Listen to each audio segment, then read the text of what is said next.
He's the host, Hall of Fame in his veins. The People's Podcast, where legacy reigns. Madden and MC Dole, the talk of the town. Franchise and dynasty, we never back down. Legacy lives on every single day. Welcome to the People's Podcast, where legends play. The legacy of Madden and MC Dole here to stay. Troy leading the way, in this game we trust. Franchise and dynasty, the People's Podcast.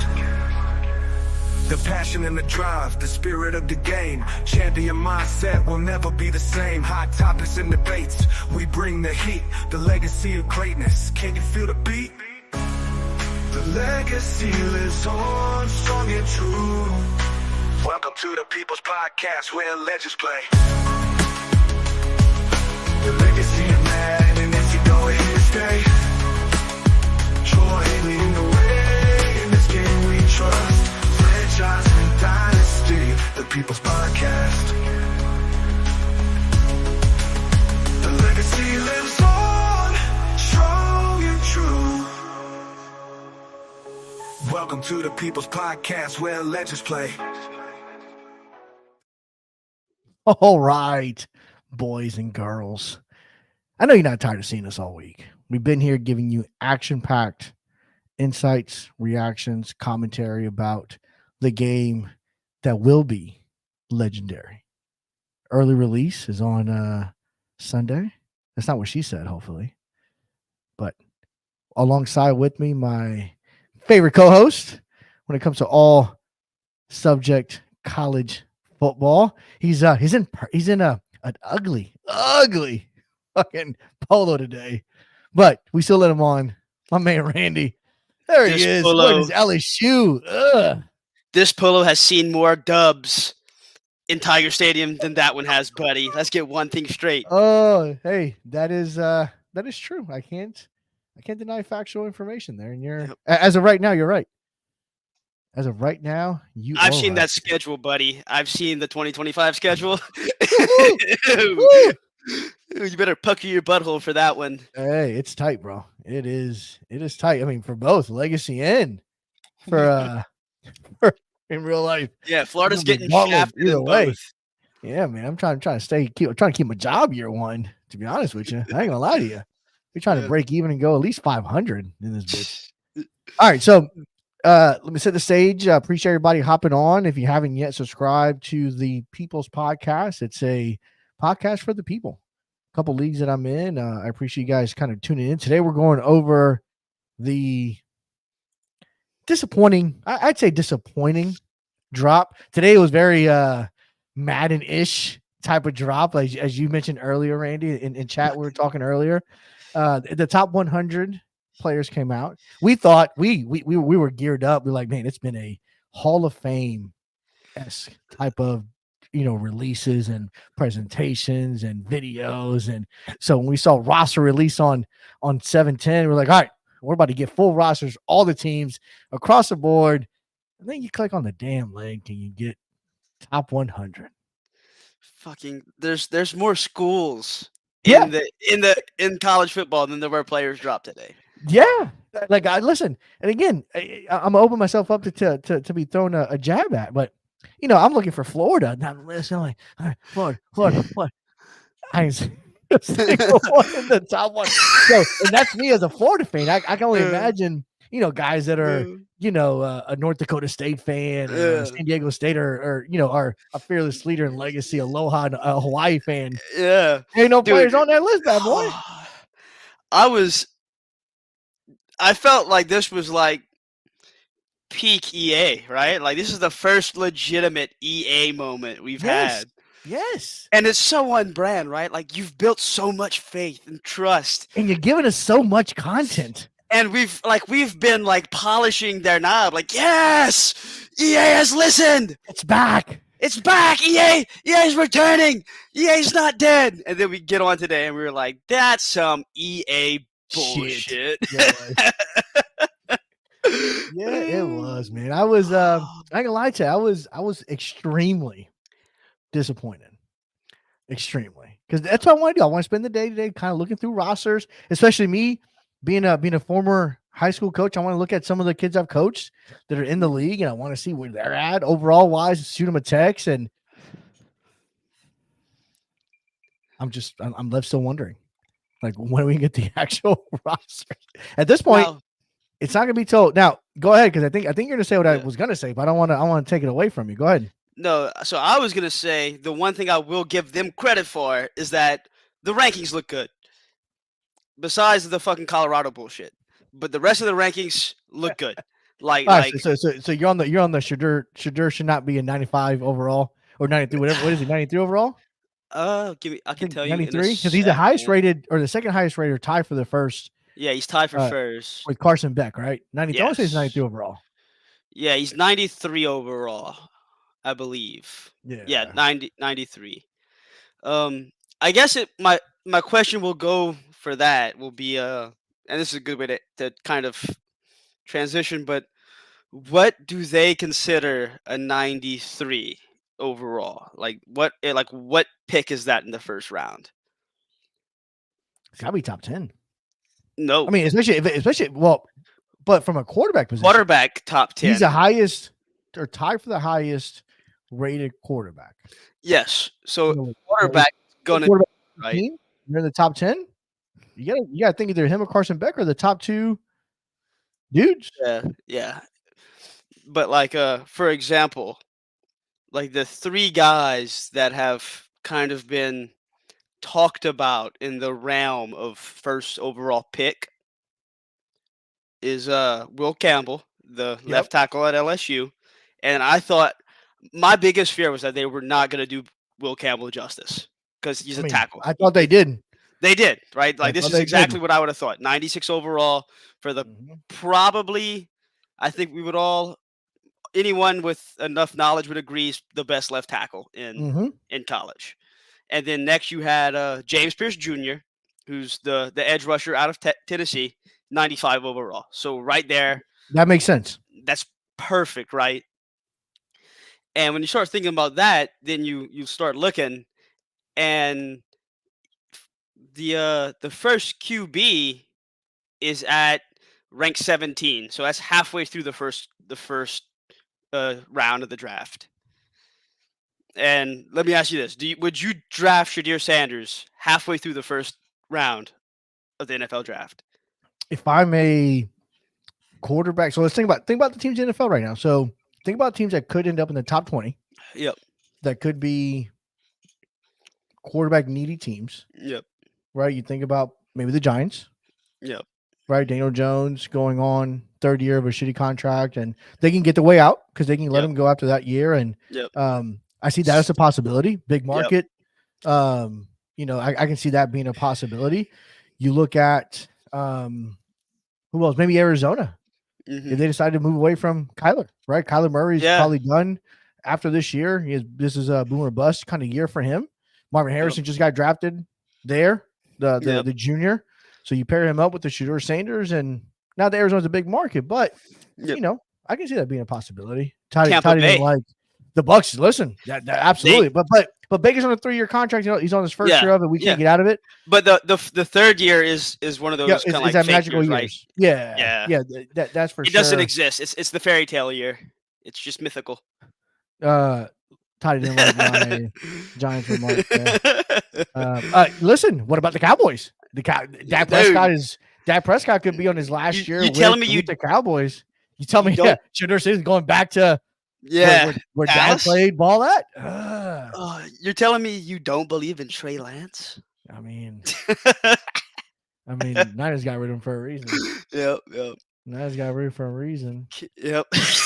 Cody chiming in saying Kyler's their guy. He seems to think that Arizona's going to ride or die with Kyler, which is possible. But again, the guy's a little smaller, injury prone, has been the last couple of seasons. So it'll be interesting to kind of see what else surprised you in that top rankings. Man, I won't say what so kind of going back to what I said, but this is a shot at my own team, but Mason Taylor in the top 100, LSU tight end. For those of y'all that do know him, You know him for the game-winning 2-point conversion against Alabama is his freshman year. Mm-hmm. I'm not saying, and this is kind of goes back to like they What's his actually did overall their for the people that maybe didn't see it? What's his 90 overall? overall, 90 Okay. overall. Okay. So he's in the top 100. Yep, top 100. He's at 98, so he just makes it. Okay. If you looked at last year, it was very unproductive for two Mm. reasons. One, he was injured on and off, Mhm. and two, Jaden Daniels doesn't throw checkdowns.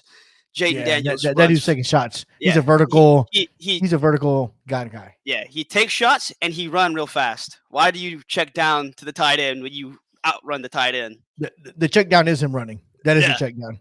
Yeah, Let's be real. but one thing that you did see from Mason Taylor whenever Garrett Nussmeier, new starting quarterback for LSU, during the bowl game, you saw that Mason Taylor got his touches again because no way Nussmeier is going to outrun the defensive end that runs a 4.4. There's no way. Yeah. So it was cool to see that they actually kind of gave him his roses for what he has done. And then not on the list that I thought was a kind of a showstopper was Cam Ward. Yeah, the Now, guy from Miami. Yeah, was for Miami from Washington State or Oregon State. Washington State. Washington State. Oregon State was DJU. Yes. Yeah. But not seeing Cam Ward in the top 100 was very surprising. Yeah, especially going the fact that he's at Miami. Yeah. You know, a big popular school. That was interesting as well. We got the general Toucan. He's excited about his running back over at Rutgers. Yeah, he ranked. He's high up there. Guy's one of the top running backs. Yeah. That was pretty interesting to see. His name is Kyle. Oh, God damn it. Kyle Monangai. Yep. 89 speed. He's not on my team. Sorry. Hey, but for the Rutgers, that's a pound. That's a ground and pound kind of guy. Now, you know what I mean? Now, the other person from my team, because I love my team and I want to talk about him, Harold Perkins. Top 10 speed, 92 speed linebacker. Harold Perkins, you know, and I'm a big Florida fan. Yeah. Outside of Florida, he's probably one of my favorite players to watch that's not on Florida. Because, again, as a fan of college football, I appreciate the way he plays ball. That's it. Simple. He plays it the right way. He plays with integrity. He's downhill. He's strong. He's powerful. He'll deliver a boom. If you come soft at him, the dude's a stud. Yeah. Yep. And then shout out to Toddy. He got one wide receiver. Yeah. Again, Colorado State's got. I mean, again, that dude's a dog. Don't get me wrong. Yeah. But yeah, Colorado State's got a dude in the top 100, and Florida can't even sniff it. Like, good. Florida must be full of just a bunch of 80 overall guys. Because again, their overall is like 86 or something, 84. Yeah. So they got to have a bunch of 80-ish kind of guys. So I wonder if they're a little deeper, maybe. Yeah, that kind of that also goes towards the who got the most in the top 100. Ohio State with the most. Was that surprising to you when you saw it? Yes and no. It was surprising that they had the most. So like that was surprising, but it makes sense. However, what was more surprising was that Georgia didn't have the most. Yeah. Right. Considering they have the best overall roster. Yes. Both offense and defense, you think they'd be peppered. Yes. In the top 100. Exactly. And I guess what you're seeing there is that how many abilities can they give the defensive and offensive lines of Georgia? Right? Because Georgia has no wide receivers. No. But every one of them could probably have a star. And it's like, yeah. Well, also, fun fact, I think Alabama had all 5 linemen. No, 3. 3 of the 5. Yes, because it's 5? Yes, because Alabama and LSU have the exact opposite problems. Okay, so they're center guard heavy, and you guys are tackle heavy. Yes. LSU has the best tackle combination in the nation with Emory Jones and Will Campbell. Both are expected to go in the first round. Emory Jones had to be confused with the old Florida quarterback. Yeah, or the LSU running back John Emery. There you go. Fucking chaos. But yeah, so for Alabama, you had Deontay Lawson, who was their middle linebacker, Jalen Milroe, Jaden Roberts. No, hold on. Milroe being ranked or being that overall that high was, I ain't gonna lie to you, man, was a shocker to me. So when you look at like overall intangibles, so his like, awareness has got to be like 65. That's my problem right there. No, his awareness is 92 in game. Yeah, there's no way. That's not like anyone that watched him. It's not 92. Yeah, bro, did not. He now when it comes to intangibles, so like absolutely speed, throw power. He's a agility, dog. change of direction. Yeah, he's a dog. Absolutely. But I feel like he's like your stereotypical like a run first quarterback. Like he'll check down, he'll look. If the first person's not open, he tucks and runs. He got a little bit better. Single read type of stuff. Take your shot out to the left side of the field. 1-on-1. We get single coverage. Take your shot. Otherwise, tuck and run, check it down. That type of where he's a game manager. I guess that's what I think that's what we're trying to go with it. Yes. Is that he's a game manager. Game manager shouldn't be a 91 overall kind of quarterback, in my opinion. Especially when he made a ton of boneheaded mistakes. Yeah. And for the rest of it, so right guard Jaden Roberts, 91.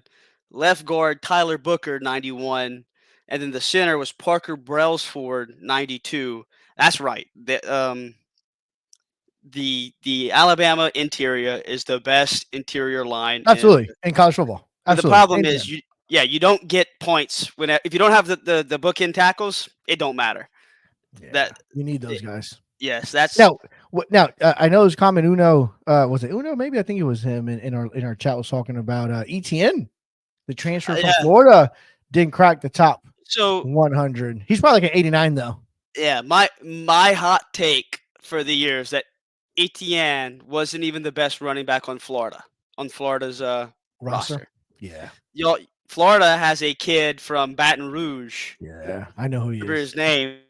Actually, listen, it'll come out later, but it'll be known that Etienne was told to find a different school to go to. Yeah, that the kid from Florida is a dog, and I worked with his uncle. His uncle was at my work, and there was one game where he went off, and he was like, "Watch out! Like this kid, he's about to go off." Like they already told him he's getting all the touches this week. Yeah, and sure enough, he got all the touches that week. He went for 100+, and the rest is history. As they say. Any other snubs that you kind of initial reaction, kind of looking at it? So maybe not it's not a snub. My question is, I wonder what their rules were for ratings, because I feel like Dion made a phone call. Yeah, right. But like Caden Salter, right? The QB from Liberty. If he was that good, he wouldn't be at Liberty. He wouldn't be at Liberty. And CJ Daniels, who was the wide receiver from Liberty last year, transferred out for a reason, right? But yeah, the quarterback's a stud. Receivers aren't leaving. Yeah. So it's like, what really? Yeah, and there's a couple. Like speed wise as well, right? Like there's some that I just think they might have been a little too impressed or looked. Well, yeah, I mean, Dalvin Edwards. We talked about it, on Tuesday's podcast about his speed being a little jacked up. He was a 4.56 kind of guy. Yeah. Evan Stewart. Evan Stewart's not 95 speed, guys. He is not. I've watched him play in person, and dude wasn't even running past the LSU DBs. The LSU DBs last year were fucking high schoolers. They were not fucking good. They were bad. They were literally the worst DBs in LSU history, and he didn't even burn them.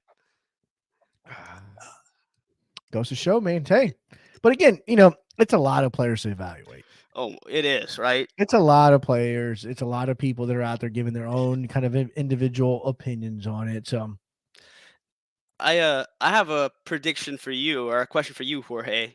Okay. So we've been trying to be like, who's the fastest runners and everything, who's the best, Mhm. whatever, that aren't on here. Who do you think will be in like the top 10 speed or strength or just who's some freaks that aren't in the top 100 to look out for? Man, that's interesting because like there's a young man that is going to be playing at Toledo. Hmm. His name is Zay Carl Lewis. I coach a young man. Hmm. His 40 coming out of high school clocked was a 4.35. Ooh, that's 4.35. fast. He's 5'10", 5'11". Hmm. Slot receiver kind of guy. Yeah, sprinter speed, sprinter build. Yeah. But shifty. He's I'd almost put him in a Percy Harvin kind of mold as far as Hmm. his skill set. Florida was after him hard, but unfortunately, he didn't have the grades to get into Florida, Okay. which is kind of because he committed to Florida originally, and then he actually committed to Colorado Hmm. when Prime went over there, and then he ended up at Toledo because his grades just weren't where they Yeah. needed to be. He came just short, like a 2.8 or so, but his SAT scores weren't high enough to get into the school. So him going to Toledo, which it's a great opportunity for the young man, but Yep. dude can move. The Oh yeah. dude the dude can move. And then there's another young man called Amarian Brown out of South Carolina. Hmm. He's a 4.3, 4.35 kind of kid. He's a 5'8" guy, so he's on Yeah. the smaller end of it. Smaller. But I know the kid, and I've seen him play, and the kid's a burner. From a speed aspect of it. I'm surprised. Strength wise, Watson from Florida, big old Mhm. 420-pound dude that plays in the middle of the field. Yeah. I've seen him pick running back stuff from the chest plate and throw him on the ground. Yeah. So strength wise, he's got to be up there, I would say. Yeah. How about you? So I'm gonna guess there's a younger Texas defensive tackle. I'm gonna have to look up his name, but he's replacing the ones that they lost already. I'm gonna have to look. I can't remember, but I'm surprised. I'll be surprised if he isn't the strongest. I think it's either. Yeah, here it is. Fucking oh, I can't say it. You and names. Sadir Mitchell. I just know All him as right. Mitchell, but Sadir Mitchell. He's 335. Yeah. Yeah, he's a big boy. That's a And big boy. he is or was a freshman. I think he's gonna be strong for a kid. Yeah, I think he's gonna be a freak. What about quarterbacks? Any quarterbacks that maybe didn't hit the 90 overall that you thought would have maybe hit the 90 overall?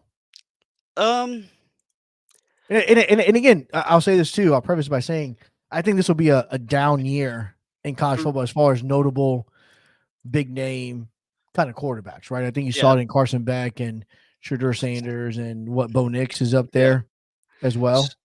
So what I was happy to see is that there's no first time starting QBs in the rankings. So Yes. like Yes. for Like a example, DJ Lagway from Florida, right? As an yes, example. yes, and a Miller Moss from USC. Mm-hmm. Because he went off for like 6 touchdowns, 500 yards against Louisville in their Bowl bowl game. game.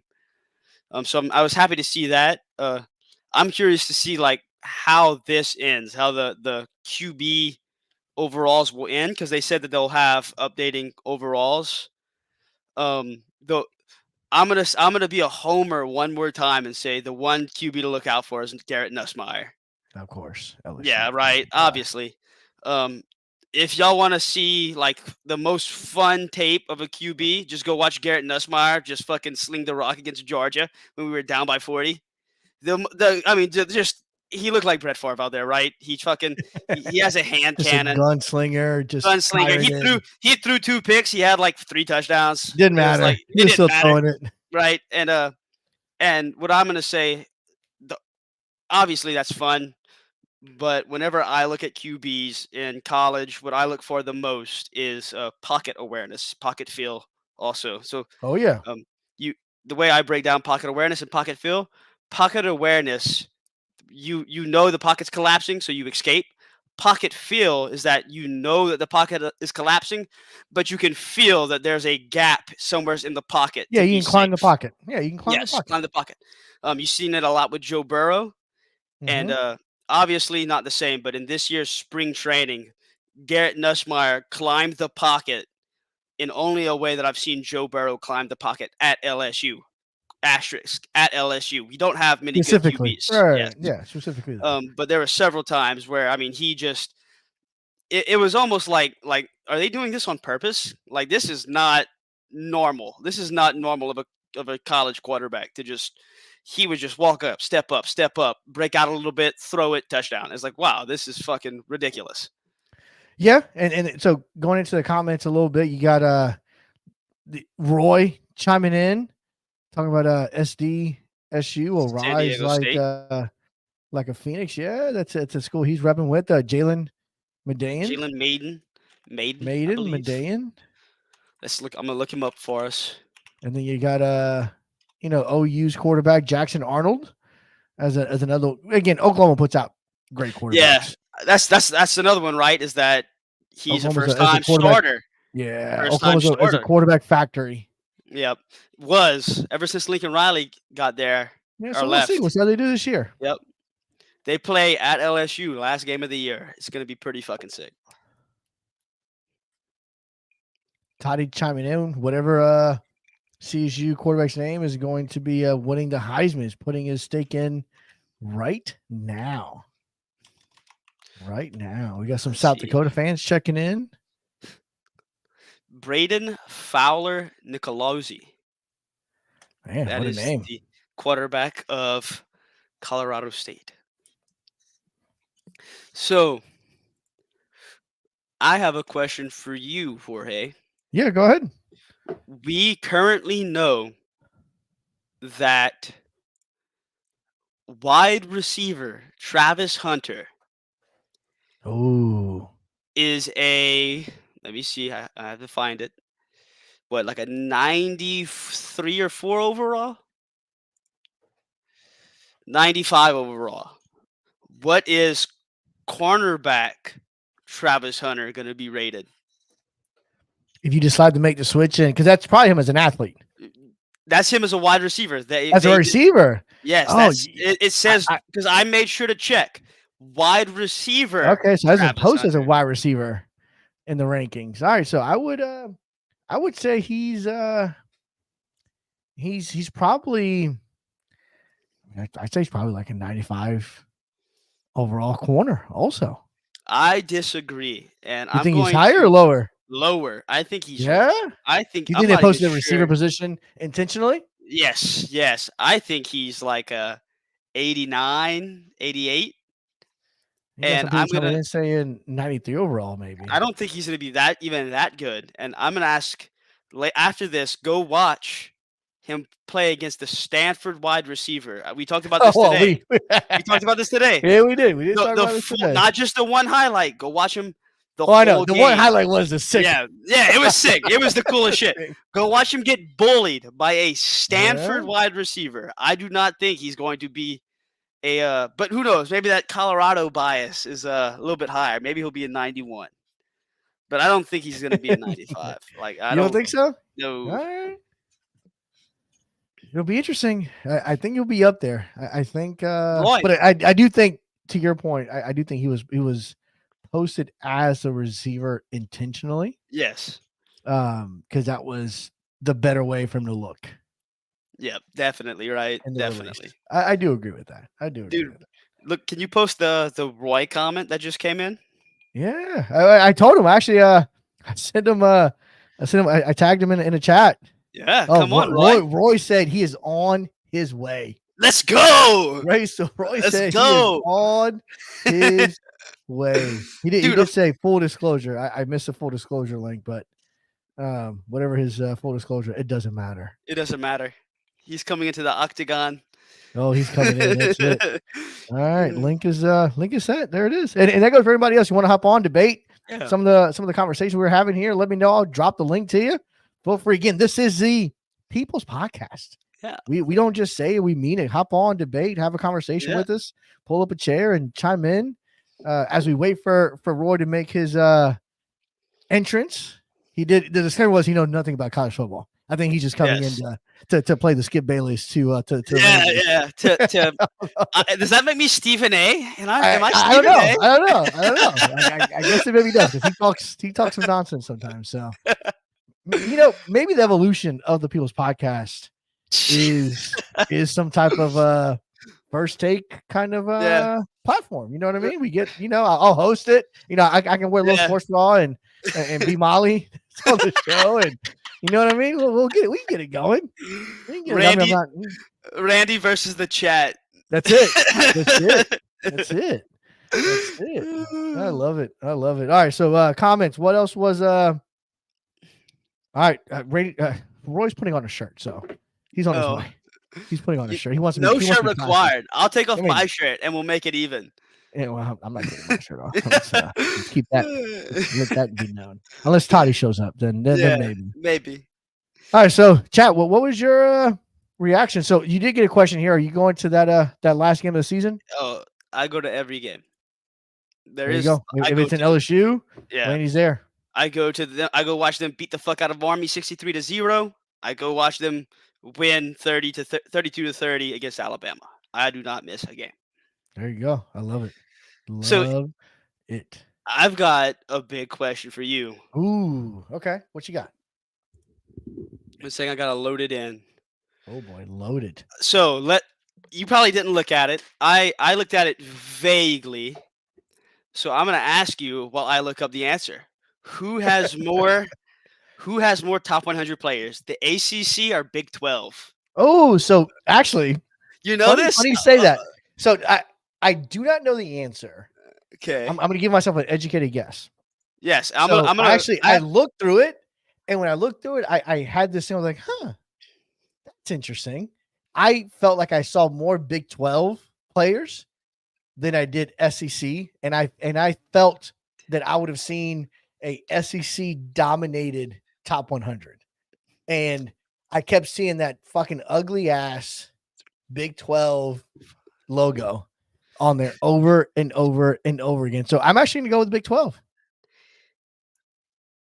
As you're counting. 4, 6, 7, 9, 11, 12, 13. Whoa. Oh, shit. Tied. It's tied. Now, this is a new question. How many more? What about Big 10 versus SEC? Big 10 versus SEC. I want to say SEC had them, but it's a slim margin.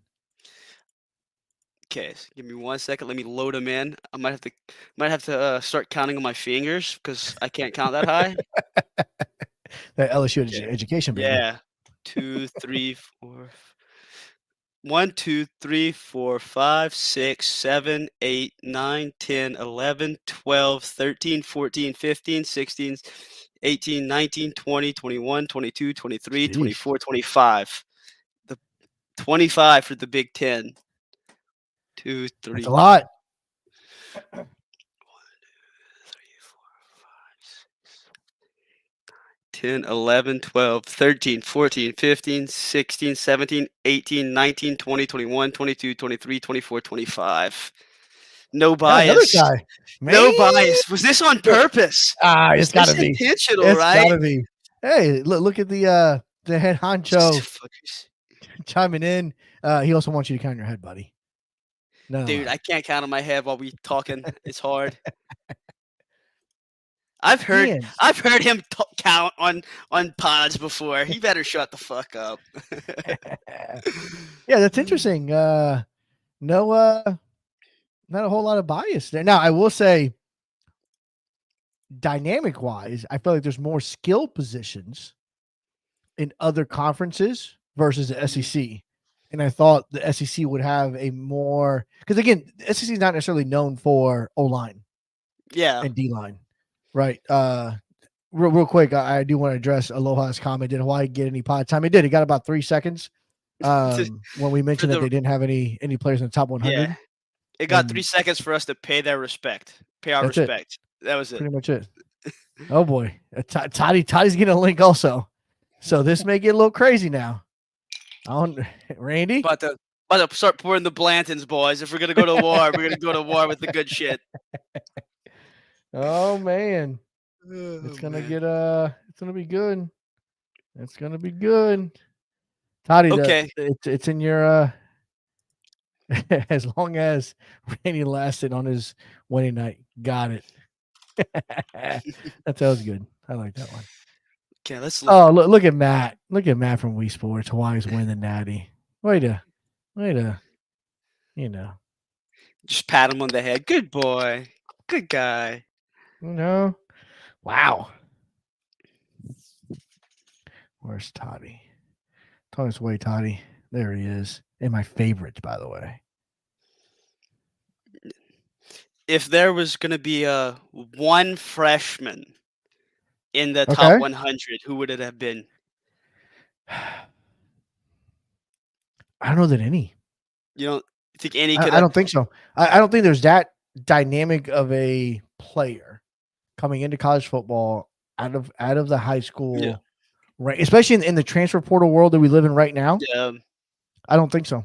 I think best you may see is a low 80 overall guy.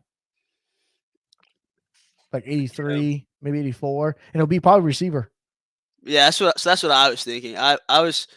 This is pretty fucking down the board. There you go. Like we did have Madden 6, which has been following us.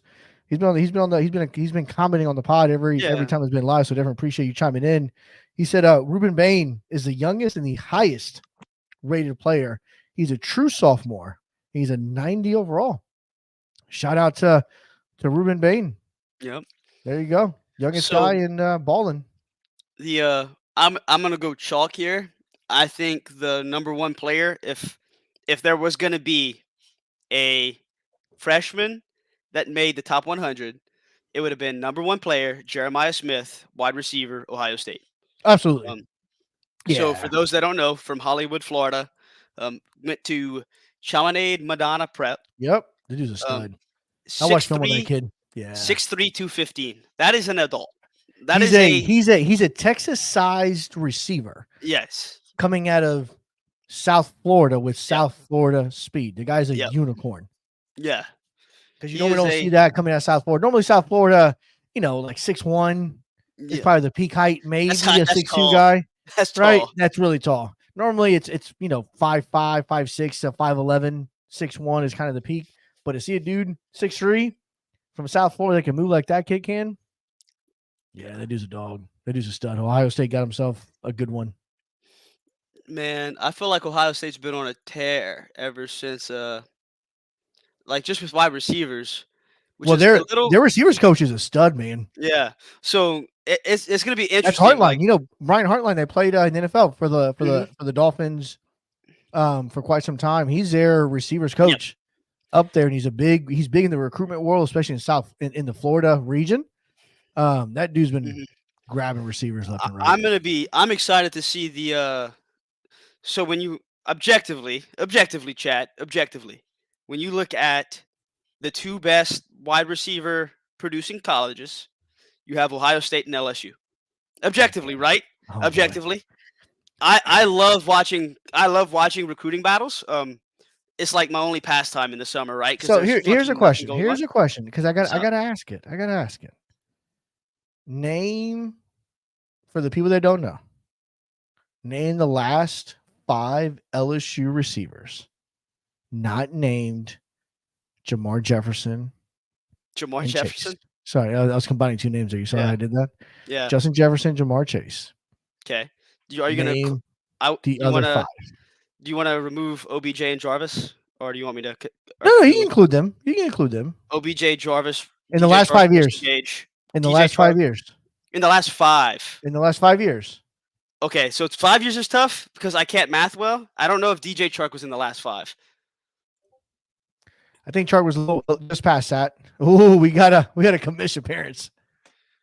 It's your father's here. Hello, Todd. Malik Neighbors. Hey, Malik Neighbors. I'm not gonna count Malik Neighbors or Brian Thomas either. He's gonna be the offensive rookie of the year, so you might as well. Yeah, I mean, I think you can. I think those are two viable. If they are, then I'll use those. But I feel like that's cheating. Also, Terrace Marshall Jr. They were drafted in the pretty high in the first round. Yeah. Yeah, I thought you wanted this to be tough. You're just making it easy. Well, I mean, where I'm going with it is I think LSU has had great receivers. Go ahead. Cortez Hankton's only been there since like 2020, so he's a fairly recent coach. So I'm interested in seeing how they do under a guy like his leadership. Yep. I'm just happy to be on the LSU podcast, guys.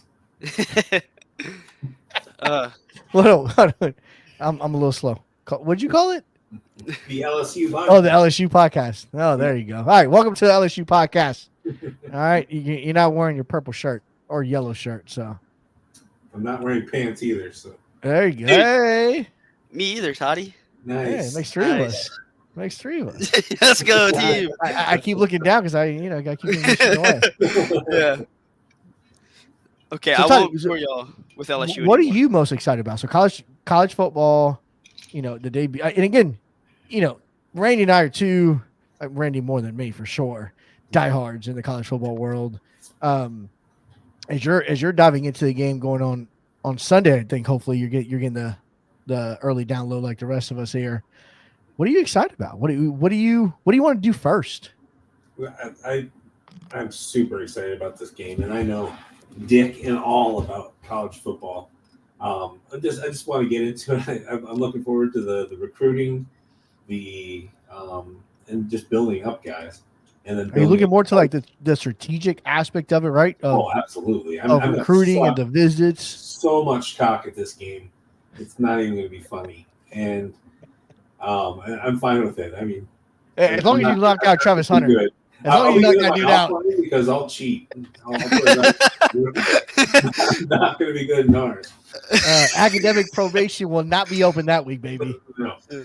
But I'm just it's an RPG game. We've talked about it being the D&D of football, and yeah. I mean I'm into both of those things pretty hardcore. So seems like you would be into D&D, you nerd. I am too. Outside of Colorado State, I know you mentioned earlier in the chat Boise State caught your attention as a team you may use on the offline. I saw that video, and their field is just like it looks so cool to play on. The field, the uniform seems pretty different combination they have is pretty dope. What other teams are you excited to play with and test out? Well, definitely Boise. I mean, I noticed that there's only 2 players in the Mountain West Conference that were in this top 100. So one of them was the CSU receiver, and then the other was the running back for Boise. That is a stud. State. Yeah, he was a 5-star actually. 5-star. He went to I can't remember if it was Oklahoma or Texas, but yeah, he just transferred out, and yeah, 5-star. He's a freak. He is a freak. He was a little immature when he got to college, to say the least. So big question here from Dion Romeo. Appreciate you chiming in, Romero. Sorry. Speed we know in Madden has been a kind of a separating factor at times. With college, from what we've seen so far, the gameplay has been super fast. Do we think that those top tier receiver guys are going to be more or less valuable? And I'll add a second question off of that breakaway speed component that we saw from Donovan Mitchell. Do we think that instead will be the ability to have in a player as you're looking to build, recruit, establish your teams? Toddy, I'm going to go with you first. Yeah, I mean, just seeing that gameplay that we saw, it definitely was eye-opening. I mean, not just the people running around, but like the pace of the game, the speed, and all that kind of stuff was great, and which makes it suck for us old guys because our reflects. Brain don't work that way. But yeah, it's going to be fun. It's almost going to be like arcade version of Madden, and you don't even have to put it on arcade. But I'm looking for it. I just want to get into the game and start playing it and see how that plays out. But I mean, you should if you're thinking about college, the top guys should be blowing past the shitty guys that are going to be, working in warehouse management in 2 years. Be very specific. It makes sense, and it's going to be fun. We have a lot of rules in Madden, but I mean, it's not going to be that way in NCAA. Fucking Wild West. Boom. Yeah. A little sneak preview to the NCAA Madden rulebook drop. They're gonna, Toddy made the chat today for it, or the page for it, and put a little notebook. That's gonna be it. That's gonna be it's gonna be open book. Like, do what you want.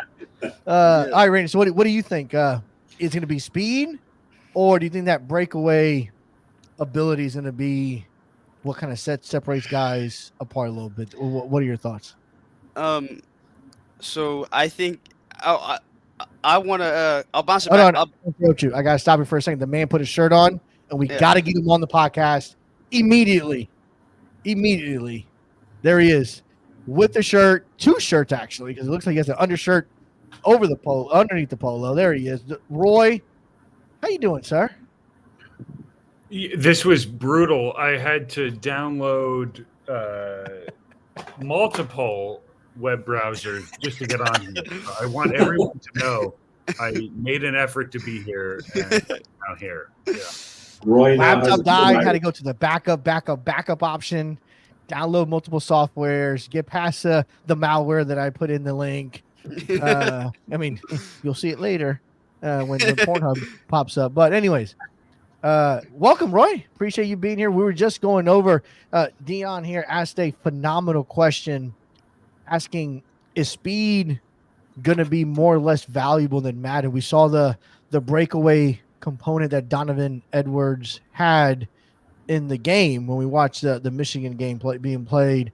Is it that, or is it going to be actual speed? So Randy was about to dive in and give us his take. So first and foremost, I've got to say it's an honor seeing 2/3 of the commish team that murdered my football league. That's very nice to have y'all here. You saw the other one the day he did it, so yeah.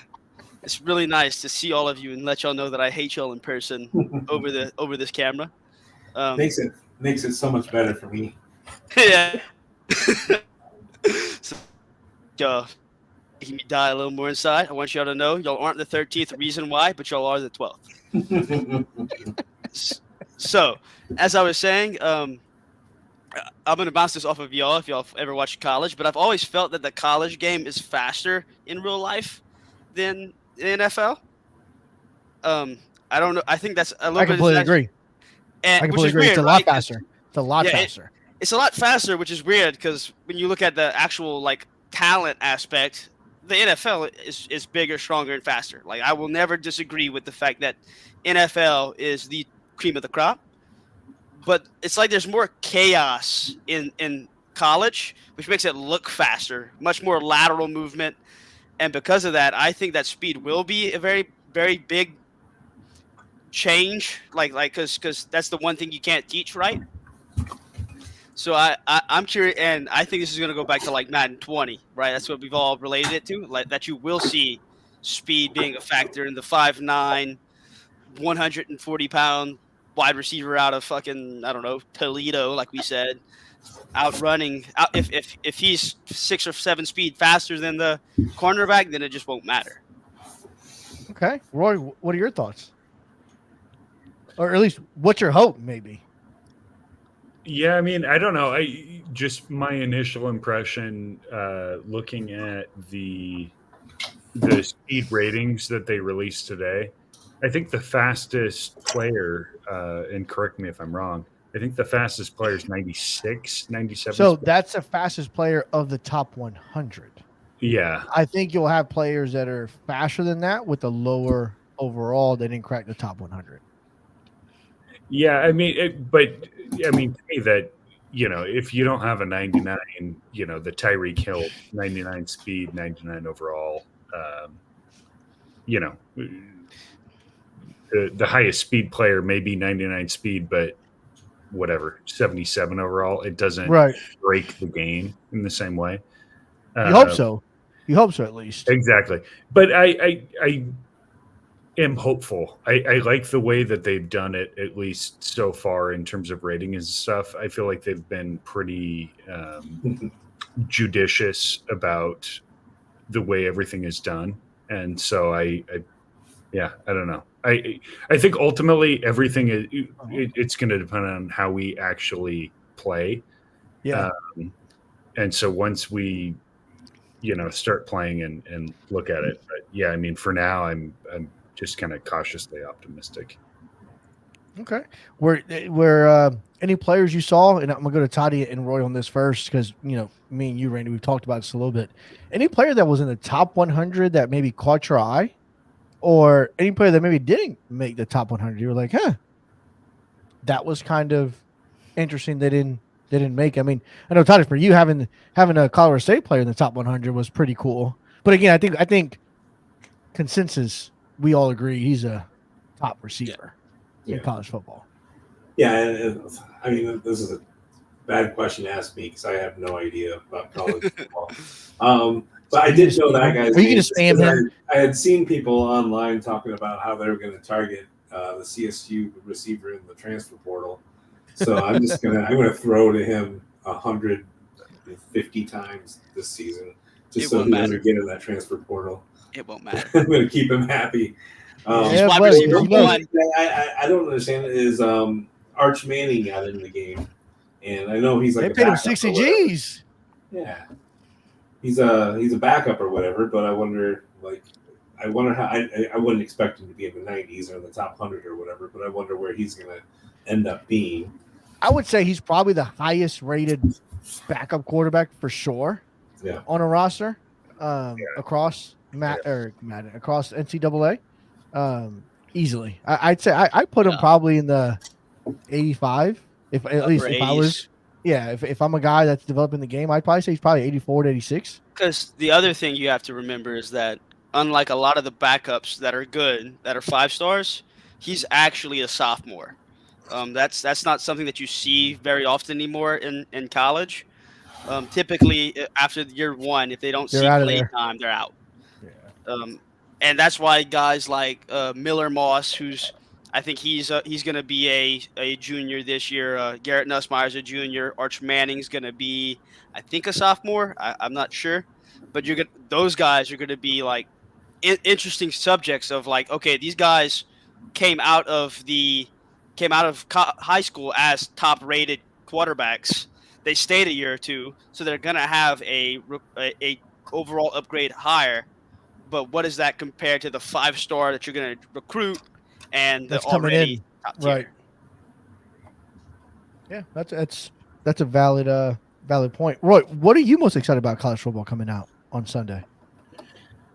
Honestly, and this is what I was gonna ask the question to the group of. To me, the most exciting thing is the draft classes. So the kind of overlap between college football into Madden. So, and this suggestion comes from Cozy, and he said,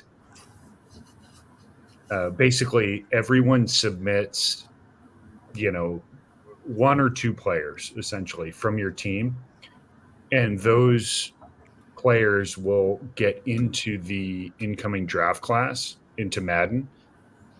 So we can have the continuation from the college into Madden. Now, again, we'd have to create them because right now there's not an export option. So I'll well, I don't know about that, but we would have, the majority of the class, call it 80% of the class would be maybe 90%, which is what we're used to anyway. It's kind of curated. Yeah, would be Madden generated, and then you'd have whatever 10-20% of players from NCAA. I'll one up that. What if you in game they will tell you like blank and blank's leaving for the NFL draft. What if you just took all those guys? like a snap, because you'll have 32 players, 32. So there'll be 32 users.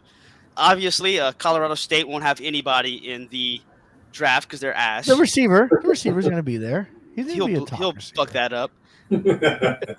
But so like obviously, some people will have 1 to 3. Some people will have 5 to 8.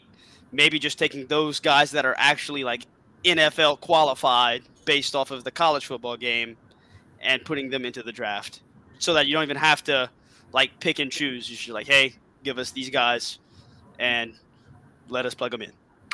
I think having an overall limit makes sense. Yeah. But it's just a matter of, obviously the NFL draft is somewhat of a crapshoot, especially when it comes to, quarterbacks or whatever you have, top 10. And so it's just, to me, it's a question of, okay, well, you can't have, the guy who wins the national championship, the quarterback. For the most part, he's not even a sure thing. So how do we, dev down? Because I think the highest rated quarterback is Shedeur Sanders or Carson Beck. Yeah, those two are tied at 93. I think we're talking about 93 overall. Yeah, they're like 93 overall. Okay, obviously they're not going to be 93 overall in that. Yeah.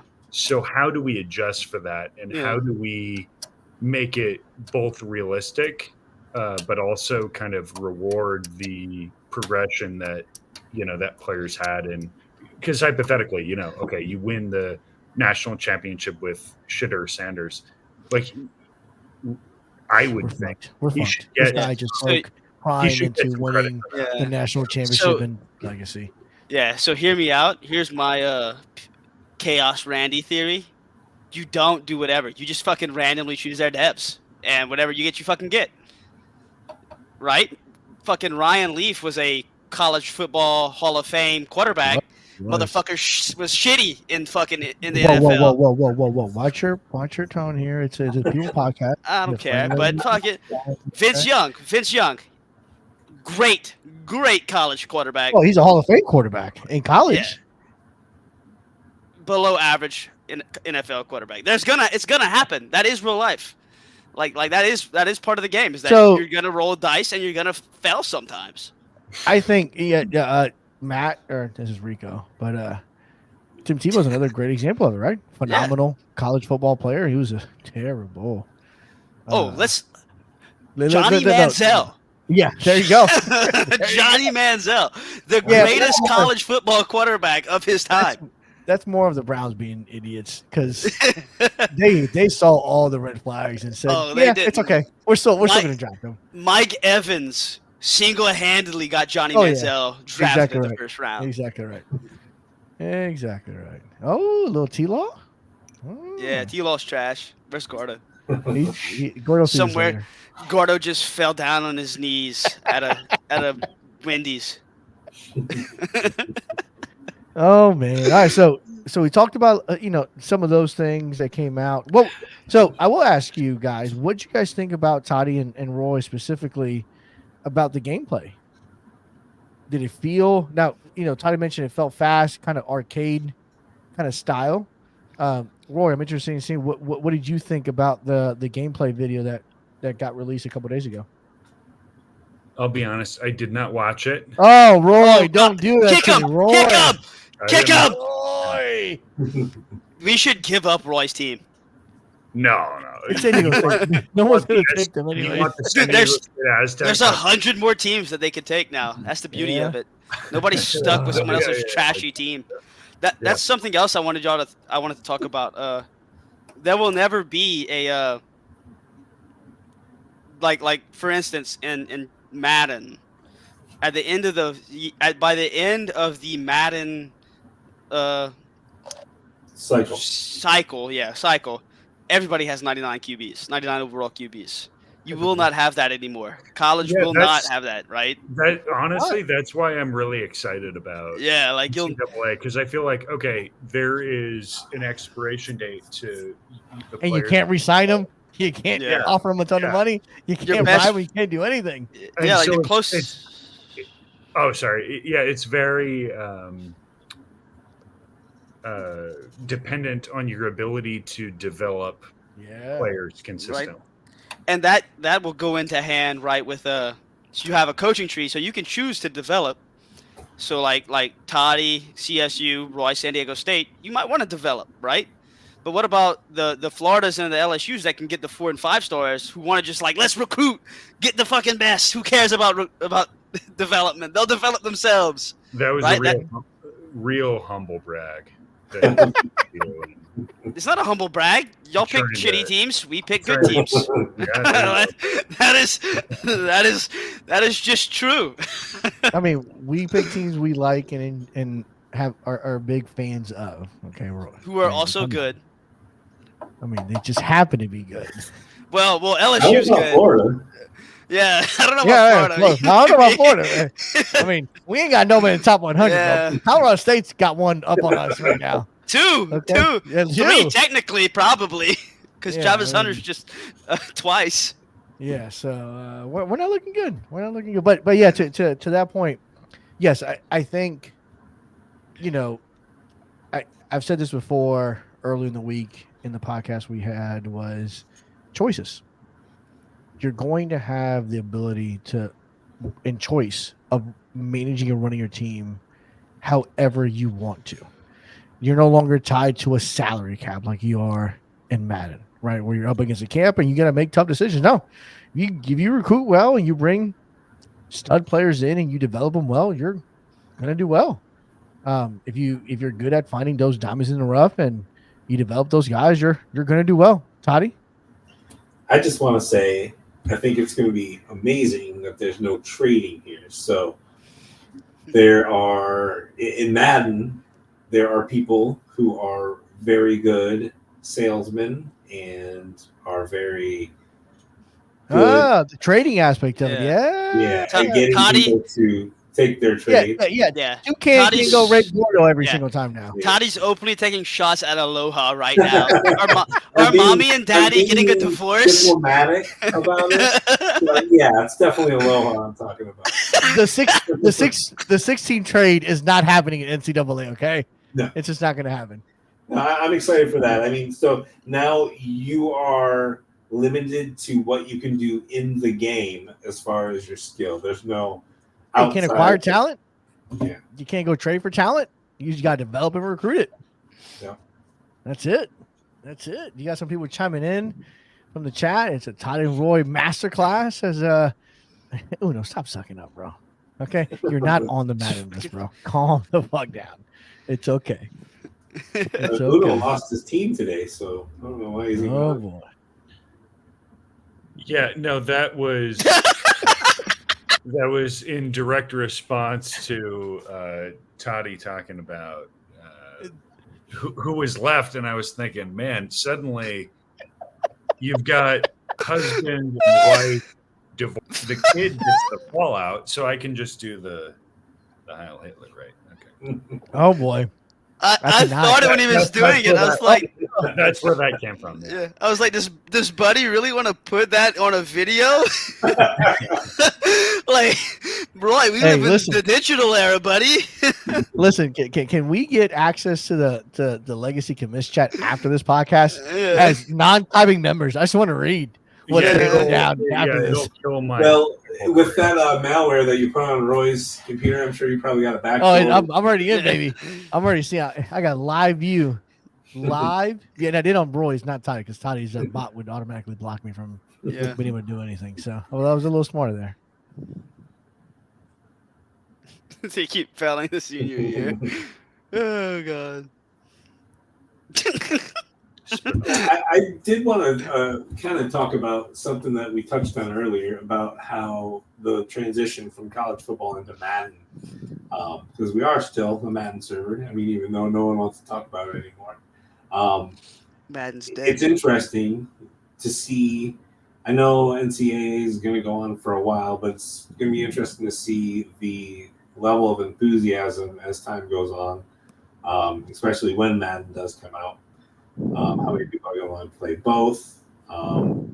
If NCAA is going to get old, maybe everyone sucks at recruiting and everyone's getting fired all the time. And they're like, fuck this game. Let's go play some Madden. We're going back. Yeah. It's possible. I know some people are like Randy are just going to be like loving it. I think I'm going to love it too, even if I suck all the times. But it'll be interesting. And I think it'll actually help us. Every year when Madden comes out, it's like everyone's so excited to get the new year rolling. And it's always generally not a good idea because Madden is terrible for the first month while they work out the bugs. So maybe this will help us kind of slow our roll and let Madden kind of work out their shit the first month. Yeah. And then figure out how to bring in these classes and all that kind of stuff. Yeah. I'm hoping that they have some new tools in Madden. I haven't heard anything about it, but I know they're going to bring over the team builder from NCAA, which that kind of makes me excited that they're going that we can share between these two games whenever they come up with something new. And the thing that excites me the most is that Team Builder is supposed to be like a web-based or app-based thing. Yeah, it's a web-based where you can go in the online, submit your team, do this thing, and it pops up in the game. Yeah. Now, what I was disappointed on was they capped at the 16 users for that feature. I wish it was a 32 because in a perfect world like our server, forget all these other teams. Just go create your own team. Yeah. Start from scratch. Build it up. Like the true grind of it. Because now everybody starts on the same type of playing field, but you get to create your stadium, your jerseys, your this, your that, and you submit it and it goes into the server. And that's our 32 teams. And everybody's on the same playing field. And, Aloha mentioned earlier about having LP kind of as a FCS server where we all pick just kind of FCS teams. That would be awesome if they let us go to 32 teams versus 16. Yeah. But all the stuff that I've read says that it's capped and it's crossplay, which solves the other kind of question because they did mention that would be a crossplay option for those. But it'd be nice if it was 32, not 16. Like the fact that it was 16, I was like, ugh. They probably got this. They got to 17, and there was just a fucking game-breaking glitch, right? They're like they looked at that, 16. And they were like, fuck that, guys. We'll stick to 16. Sounds like hypothetically, could we run two separate 16 leagues and have the two champions potentially play each other? Maybe. In a perfect world, right? Or have two different kind of leagues for it. Who knows? But the fact that 16 kind of stinks. I saw Tidy's eyes go, fuck no. Yeah, I was pretty something like that because I was going to do that. I was like, oh, man, that'd be awesome to do. Create a team. It would be tough because you wouldn't be able to get their actual teams to play each other. They would have to create a third league. Head-to-head, and then there wouldn't be actual guys. So, But, hopefully they update, kind of like they did last year in Madden when they added in the crossplay later on. And they added in, in past years, halfway through the year, they added in draft updates and stuff like that. So hopefully with college football, they start adding some of that other stuff in. Yep. So I have a question for the commish. What's y'all's opinions on wear and tear? How long until Chase starts crying that all of his players are hurt? Roy, you can take that. I have no answer. Yeah. So, do you know it? Have you seen the wear and tear function yet, Roy? No, I haven't. So, I genuinely, I honestly have not looked at any of the YouTube videos. Yeah. That so the game, anything like that. So you've come to the right guy. Let me tell you. So wear and tear is kind of how they're replacing the. You know how whenever you went into training, all of your players had like a percentage. Yeah. It's replacing. Yes, exactly. They're replacing it now with the wear and tear system, and what that is, so like during training, you're not gonna accumulate any type of tiredness, fatigue, any type of fatigue. Right. But in game, if you're gonna run your halfback 30 times, your halfback's gonna die. Like the idea, quarterback, or for that matter, whoever, right? You run quarterback draw up the middle of the field, and he has a 93 throw power, and he gets hit in his right arm. He's a right-handed quarterback. His throw power could go from 93 to 87 for the remainder of the game because his arm hurts. Mm-hmm. He got hit. He got a direct shot to it, and it hurts. Yep. Or a running back or a receiver that's a 97 speed runs across the field and gets leveled and gets his legs taken from underneath him. That 96 speed is going to drop to a 93 or 92 or 90 because in real life, as these players take on their hits, it's a wear and tear in the game. They don't run as fast after you've been hit a couple times in key areas. You don't throw the ball as hard when you've been, smacked in the shoulder, driven to the ground a couple different times. You lose velocity on the throw. So they've tried to replicate that into NCAA. And what they've shown so far is that wear and tear is very specific to left arm, right arm, right shoulder, ankle, this, that, and the other, where it affects their attributes and their skill set in the game.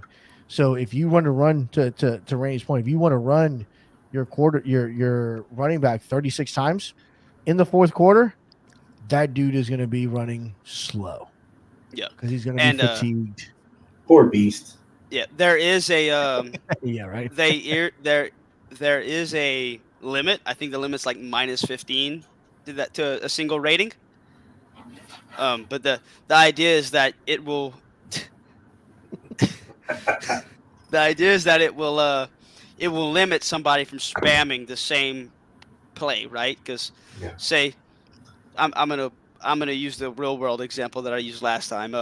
During the Colorado State game, Deion Sanders' offense was throw it to Travis Hunter, and Colorado State's plan was every time they throw it to Travis Hunter, we're going to fucking murder him, and he will leave the game and have to go into the hospital. Oh yeah, and defensive back Henry Blackburn got ejected because he did it. He hit him so hard that he had to go to the hospital because he was peeing blood. He fucking ruptured his spleen.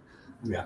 So like it will be. But that led to him being overused. Yes, right. So the amount of hits that he took in the game that led to that happening. Sorry, I just get excited whenever people actually physically harm one another. That's really cool. But yeah, so the point is that like if you try to spam a single player, he's gonna go down, and and that can go into the next game. Like, you let him go into the deep red, this color red arm. Well, he's out. You can put him in, but he's not gonna be the player you think he is. Yeah, and just to touch on it, I mean, I think it's great. I think it's gonna really affect people like Rico who run the same shit all the time. Yeah. And they won't be able to do that, or else they're going to hurt their guys. No more QB power. And I think it pushes what we've all secretly have been pushing is work on your depth. It can't be about the 11 starters, right? You have 85 guys on a roster in college football for a reason. You're going to have to use multiple guys. You can't just, Ray and I were talking about this about, and I hate to bring up LSU again, but how LSU's gone to a running back by committee. We're not just one guy carries the load, pun intended, for them anymore. And you're going to see that type of thing in college football where player fatigue is going to matter if you don't take them out. They're gonna break something and they'll be out for a couple weeks. And I think that's a more realistic approach to the fake, as soon as you do get turned to 4-week, blah blah blah injury. Where you're like, really, dude? You didn't even do that, nothing. Like, really? Yeah. Is that really what happened to you? Todd just read my message. I'm reading a main chat with pictures of Roy giving the salute. And Cozy saves images. Yeah, it's pretty funny. What? Someone wants me to mob Facebook. I like I don't know what that means. Can I just say, Tony, I feel like those are new classes, and I'm a big fan. I'm a big fan. Oh no, are those three the AI ones, the one that take the pictures and stuff? Yeah. Yeah, those are dope ones. Those are the ones you sent us the pictures of the other Who's day. the starting quarterback for the Colorado State Rams? I'll get you. I have it right here. I'm sorry. Wait. Something Matt, Belosi. Starting Randy. quarterback for the I Colorado State recognize Rams is Clay Millen. I don't know. His glasses are telling him, Randy. Yeah. We're having an AI experiment. Yeah, and then I can take a picture of you guys right here. All right, everyone smile. I'm sorry. Okay, I look like a villain from Schindler's List. Are you kidding? That was so good. I am not German. What? That's absolute insanity to me.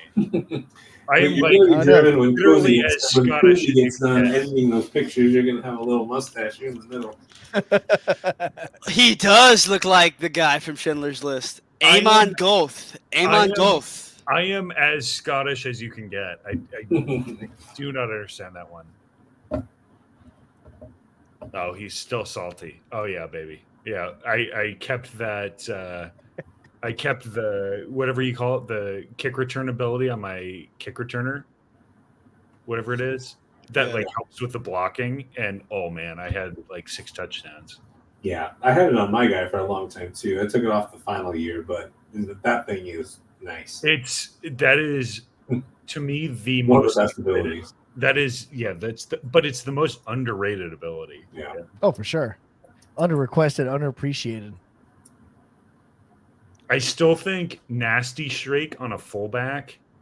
Oh my gosh, that thing would go wild. But we never got under fullback because we have our legacy restrictions. Oh, okay. Yeah, and you have to have like 95 strength, I think. And unless you get it by default, just automatically get it when he gets the ability. It's you can put it on. I think my guy had like 82-ish strength. Yeah, and so he had no chance of ever getting it. Because I had Superstar on my fullback for like 4 years, and it did not help at all. There he is. Hold on. I'm going to be honest. I take that as a massive compliment. That's a very handsome man. Yeah. Lightning bolts on his shoulder so much. That is a very attractive man. I'll take that all day.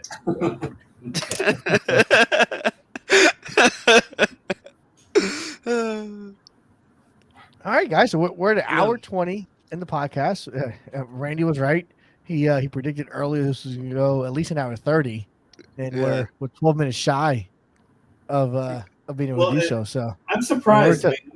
I'm surprised and I'm disappointed in EA because they build today as roster day. Don't break my heart. Day. They fucking everything. All of their things said today was going to be roster reveal, and that's not what happened. They were 5 days away from losing the mantra of being just a shitty company. Yes. Today brought us back to today. They reminded us that they were like, EA. There's a difference. There's like the guys. There's oh, it's so bad. Okay, the guy who's in charge of the roster up there was like, "Yeah, you know what, guys, we're just gonna give the top 100. Fuck them." So fuck them. You guys know EA it's a publicly traded company. And, Roy's about to give us some stock advice here. I like it. Give it to us, Roy. One of my buddies runs a pretty small hedge fund, and he was talking to me about exposed Roy, and he's happy about it. One of my buddies started a short position, so he's betting against the stock of EA. Ooh. And I was like, dude, like, I don't know, man. Like, you may have some serious kind of EA fandom built in to right now to improve the sales of the college football stuff. And I just said, hey, like, I would wait, give it like 2 months. Like, I would wait. Wait till Madden comes out. Yeah. Exactly. Yeah. But he still did it. He still started shorting it, and so he's I'm very surprised. I genuinely think it is a gamble. I think it could go either way, because if people hate EA, I don't think that people will buy Madden. I think the two are correlated in that way. Yeah. Oh, I agree. And I think a lot of people will only buy EA, instead of Madden. College football, you mean? Or excuse me, would only buy NCAA instead of Madden. Well, you got to think about it, Roy. It's been 10 years. Yeah. Since the last college game has been played. So. Oh yeah. Shorting it year one. Demand. Yeah. Shorting it year one of college football coming out. Yeah, I agree with you. I think that's a tough position to hold. I think shorting it year two, once the energy of hey, we haven't had this game in 10 years, it finally came out, dies out. Yeah. Then I think absolutely. This is me injecting college football into my veins every day for the last month. That's how that is the representation of how the world has been right now. And every person from the age of 20 to 50 is probably in a similar state with college football because I know I played it 10 years ago and I preferred that over Madden back in the day when I played. And I only went to Madden because college football stopped being produced. Yeah. So to your point, Roy, yeah, you're right. If I had the choice, if it wasn't bundled together where it made economical sense, I'd buy NCAA before I'd buy Madden. Yep. Every day, twice on release day. And I think that's a general consensus but in their defense, I think since they bought the rights to college football, all of their resources, all of their energy, all of their time, all of everything they've been doing in the lab is towards do not fuck up this release. So I think Madden has taken a back seat to it all because it had a user base that, anger or not, was still going to buy it regardless because it was the only option we had. So they were still going to buy it regardless. Whether it was a repeat of 2023, a repeat of 2022, a repeat of whatever year it was the only option we had. So you were going to buy it regardless. Where now, I think you'll see a shift back to, hey, we released college football. It was a hit. Now let's focus back on Madden, who we've ignored probably for the last 4 years, I would say. It's probably fair to say the last 4-5 years we've ignored. And it's been just really roster updates and minor mechanism tweaks. So I think you'll see Madden evolve significantly in the next year or so since they've dumped so many resources in college football. Because if they fuck up July 13th, they're dead. That company is done. Yeah. And so I'll go one further. So I think everybody understands that the best thing that college football, the game, can do to Madden is breed competition, right? Because that's what the fundamentals of capitalism is, that competition produces creativity, innovation. So now, even though it's from the same game, you have these designers who are making college football, and EA is seeing that literally everybody and their mom is like, oh my God, like this is the game we've wanted for 10 years. So this is what we wish Madden was. Yes. So if a month later it comes out and Madden's shitty, and they're like, yo, whoever made Madden should really look at NCAA, then that's heads on the chopping block. Because that's when you're starting to see like, oh, we could really do things better around here. All we have to do is have people who love it. I thought it was interesting that EA bundled the two games together. I think that bundle. What are you laughing about? You're laughing at Cozyism. Cozyism's the channel. I haven't seen it yet. Oh, but it's good. I think the bundle idea was intentional. Hold on, now I gotta go to Cozyisms.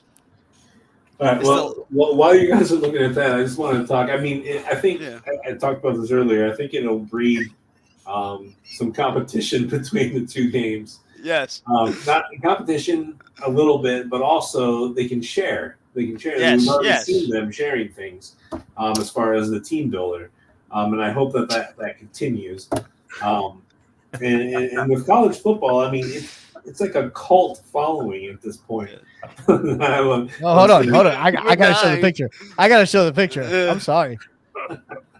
I've DM'd it to myself. So while he does that, picture that we're all credit to Cozy. Uno. Oh my gosh. Uno said, if y'all had to choose between this year's Madden or this year's or NCAA to play for the next 10 years, which one would you play? Next 10 years? Yeah. What were the choices? Between Madden and NCAA. Well, that's a hard question to ask because you haven't played the game yet. Yeah. I'm going NCAA. To me, it is literally not even close because obviously it's going to be you bad. Played NCAA. With NCAA, you're going to freaking have people leaving constantly, so you don't have the longevity. Yeah, I mean, I'm all Madden on this one. Yeah. I think that really depends till we see how college actually runs. But right. But I would take offline college over online Madden. I don't think you'll understand how much more I prefer college over Madden. Oh, here we go. God, this is art. It's so good. I love that it's sideways. I'm not gonna lie, that's pretty quick. That's pretty good graphic work there. Yeah. And it's in black and white. I think it adds a little bit to it. Oh my gosh. That's great. And Toddy looks so serious too. Like he's focused. He's dialed in this picture here. I look like I just hit a doobie. I look toasted. You generally look like that. Good. That's it. I'm happy. I'm happy I give off that persona.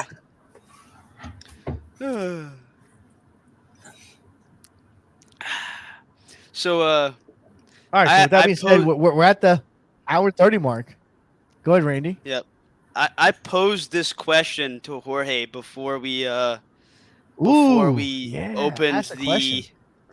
before we started the video. Because I think the podcast. Yeah, it's the same. Video. It's all the same. A video. This is a video. This is in fact a video.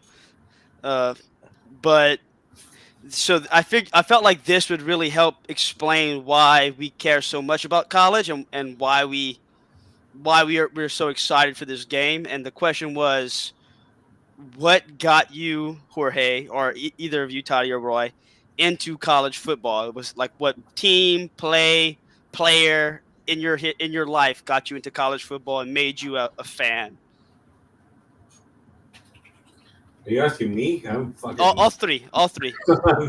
I'm still not a college football fan. I've been to a couple games here and there, but that was just because I wanted some nachos and a hot dog at the stadium. Toddy, did you go to about the college, the game? Toddy, did you go to Colorado State or I are went you to just a fan? Okay. Yeah, I mean, my first time when I was a young man, I went to Montana State, and I didn't end up graduating there because I just drank too much. Party Toddy, the ultimate Toddy. I was the greatest college city. Yeah. Then I ended up getting a girl pregnant, and then Oh well, I think we knew this, right? In my 30s, and I was a little bit more focused at that time. And that's when I went to CSU and I graduated from there. Okay. I got a girl pregnant, me, Pikachu shock face. Then me immediately remember he has a son. Oh wait. There was a split second there where I went, and then I was like, "Oh wait, I think we knew this. I don't think this is. Yeah." He goes to Hawaii. Yeah. And he actually works at the Hawaii football stadium. So I told Aloha he's fucking find out a way in the game to hire him. Yeah. There you go. Make him like a 50 overall fucking fullback that'll never touch the field. There we go. Yeah. So this was mostly for Jorge because I knew that. I didn't know that Toddy and Roy were gonna be here, but I knew that Toddy and Roy don't watch college football. Well, really. You've probably watched more than I have, haven't you? Was that a challenge? Yeah. I'm sure you probably have. I honestly, yeah, I do not watch at all. Yeah, I've got a friend who is at Mizzou doing the PhD program, and so I went and saw a Mizzou game with him last year, and then I went to William and Mary for college, and I was good friends with a lot of the football guys there, so I'd go to a lot of the games. But outside of that, yeah, I don't go to any college and don't follow any college teams. Yeah. For me, when I was younger, my dad used to take me to Florida games every weekend. Like it was a ritual of what we did during college football season. I probably went to, I think at one point we got to 46 games in a row of home games at Florida that we went to when I was younger.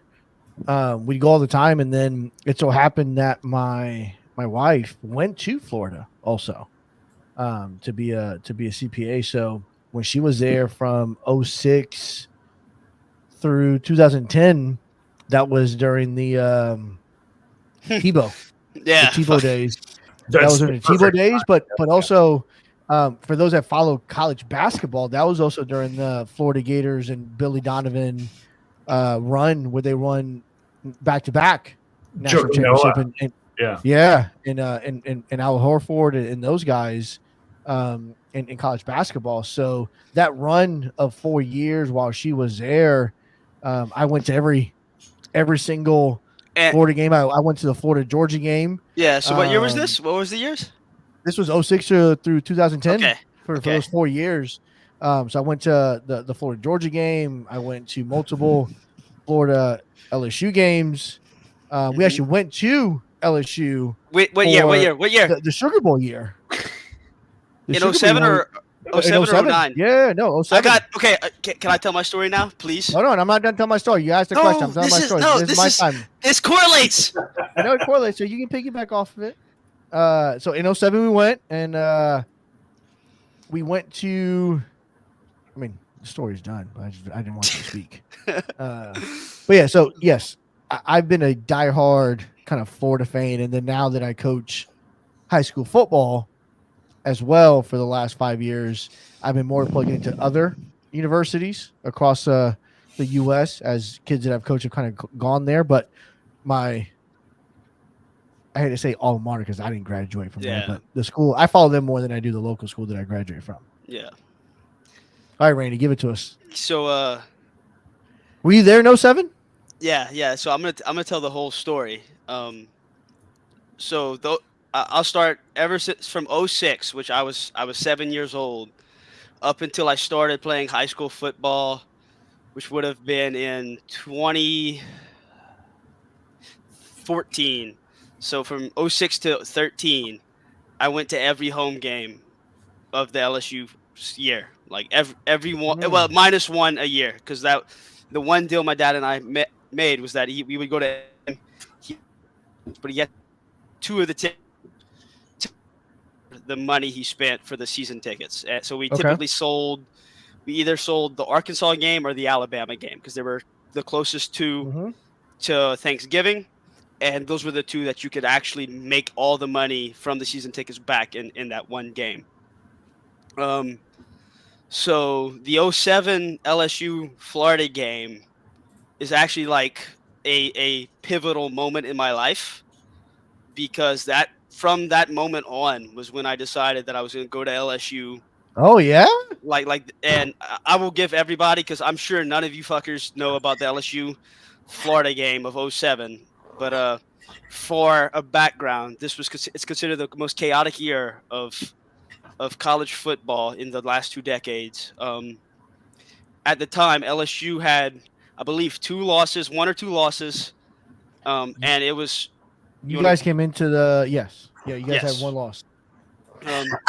And it was pretty much known that if we won this game and USC lost, we would be the top leader for the BCS National Championship. and I was in the north end zone. And for those that don't know, obviously, it was a dogfight. It was. Who was your head coach? Do you remember? My head coach was Les Miles. Yeah, it was. Offensive coordinator was Cam Johnson. Yeah. So it was 17-7 late into the third quarter, and as the game's going on, they're keeping up updates with the USC Stanford game, because that really, if USC loses, LSU is the #1 team in the nation, no matter what. And if they won, it was pretty much a consensus. They're going to go to the BCS. And it was still electric. Like the LSU stadium, as much as we kind of I fuck with it, it is one of the top 2 or 3 stadiums in the nation, and it's electric. We're down 17-7, but you can kind of tell that people are a little anxious. 17-7 to Florida, who's ranked number 7 at the time. We're 6. We're 6 at the time. 6. Oh, I'm sorry. I was 7 years old. Okay. Yeah. So we're ranked number 6 at the time. They're ranked number 6 at the time. We're down 10 going into the fourth quarter.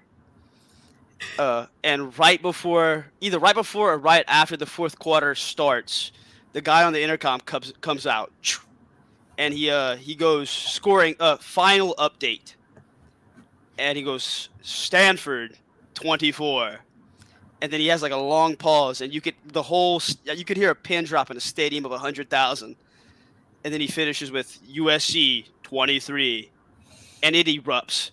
Like, it erupts to the point that you can go on YouTube and find the actual TV of it, and it's like you can't hear the commentators over the stadium. And like I said, I remember I was in the north end zone. We hear it, we erupt. We're down 17-7, and from all accounts from the game at that moment, the game changed. The game changed. It was over. And if you remember, in the fourth quarter, yeah, on the 20-ish yard line or so, inside, well, maybe inside the 15, Les Miles had a choice on fourth down to kick a field goal with the kicker who's already missed 2 in that game, or go for it on fourth down. And again, Les Miles, the reason why I asked if you knew who that coach was is to Mad follow Hatter. by saying, is Les Miles the one thing that guy was known for? His dad, dude, had a set of fucking nuts. Steel nuts. It did not matter to him, and he chose to go for it on fourth down. Yep. So he scored instead of kicking a field goal that would have been as equally, if not probably beneficial to him, and he rolled the dice, and he got the touchdown. Yep. So the first touchdown is a pass to Early Doucette into the end zone, right where I'm at. And obviously it erupts. It's going crazy. It's 17-14. And then Tim Tebow has the ball, and he throws the ball, and it hits his offensive lineman in the fucking head. Yeah. And I think it's I don't think it was Pat Pete.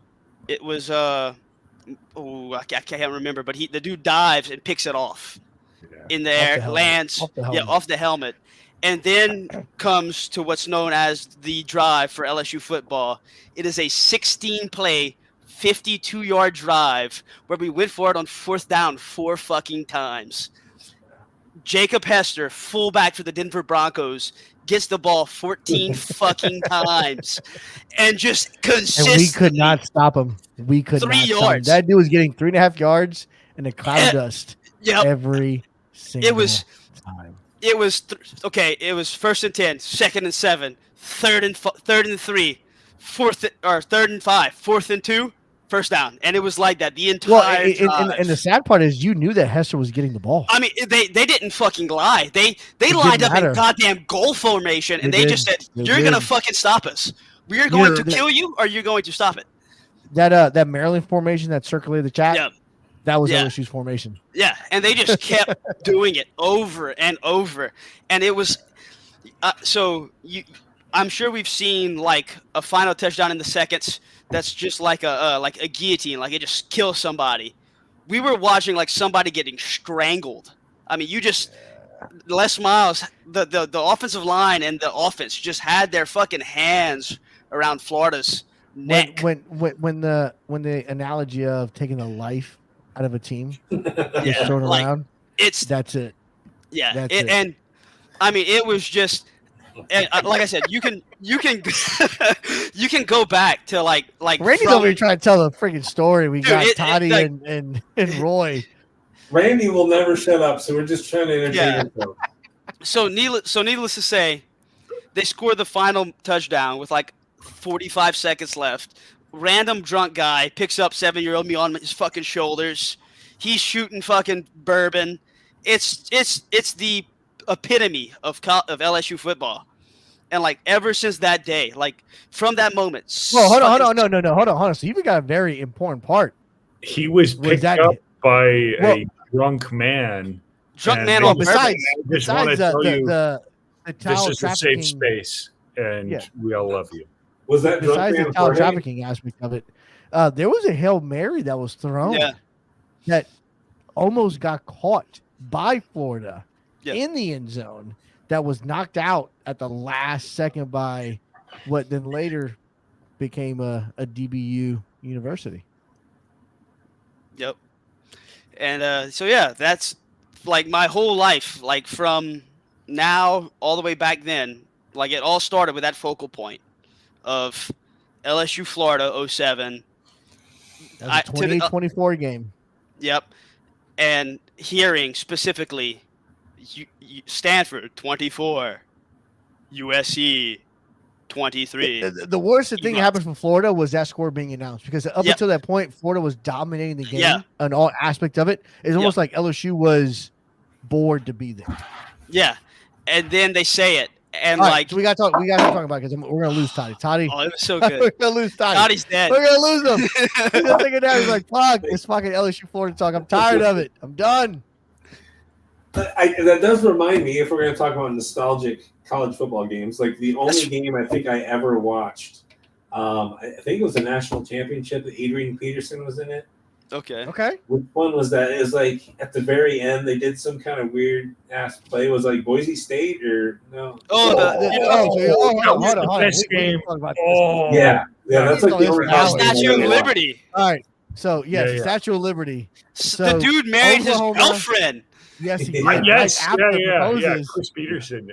So Oklahoma is playing. And this is where the Boise State fandom kind of comes from. It's from that specific game. So it's late December. It's a bowl game kind of situation. You got Oklahoma playing Boise State, and up until this point, Oklahoma is doing what Oklahoma should do to Boise State. Right? They're beating the fuck out of them. But Boise State is doing just enough to stay within reach. And then you get to the last part of the game where you never see a true hook and ladder work. Yes. And they made it work. They made the hook and ladder work. Dude caught it, tossed it, dude was gone. And then, again, back to the coaching part, the nuts to say, you know what? We just executed a 1 in a million hook and ladder kind of play. We're now going to run a Statue of Liberty play that has never been seen. Literally created that day. Yes. And we're going to run that not just for 2, but for the win. Like, that was it. Epic. It was and it's so one of those, good. like, you're watching Sandlot kind of football. Takes you back to that Sandlot movie, right? And he hands the ball off, and the dude's right there, and he scores. Literally, I mean, just, and then fucking like that, just fucking and hands everybody it off. gets fooled, and that same dude later proposes to a chick on the field. Yes, it was so good. That was the last college football game I ever watched. Oh, that's the best one to watch. Nothing could ever live up to it. Yeah. So for me, one of the funnest games I watched. So even though I coach offense, I'm a big offensive guy. I love defense. And watching Florida-Oklahoma game where Sam Bradford was a quarterback. Okay, yeah. And you had the safety that Florida had at the time was Mayor something. It'll come back to me as I'm talking. Wilson, I think, right? Say it again. Wasn't it? Is it? Major. Major Wilson. Maybe Major Wilson, but regardless, the guy was a free safety. He was a John Lynch kind of guy. And there was a deep pass that was thrown, Oklahoma being this spread offense, like we're going to score 90 points on Florida in the national championship game. And this dude throws go route first play, and dude, safety comes and he sees the ball. He's like, you know what?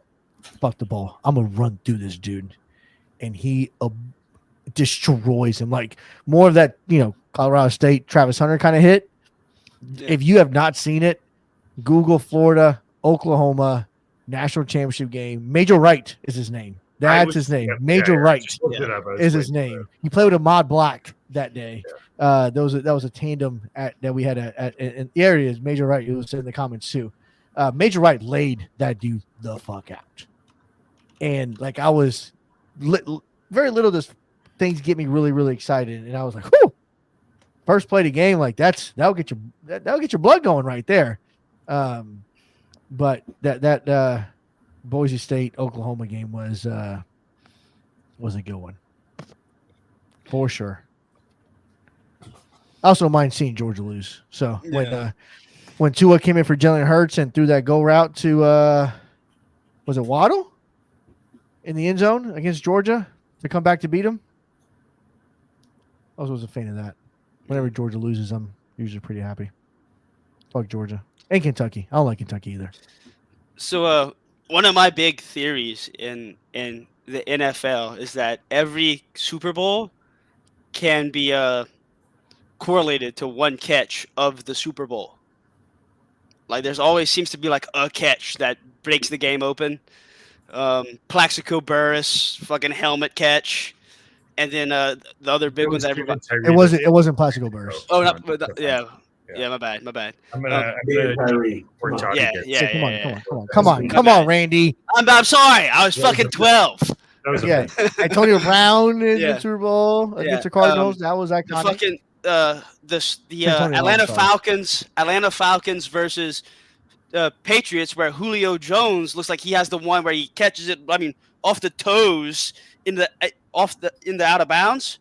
But then, like 2 fucking drives later, Edelman has the one where he catches it off the fingertips on the ground. On the ground, yeah. So, like, I've always felt like in Super Bowls, like, there's always a catch that's the ice, right?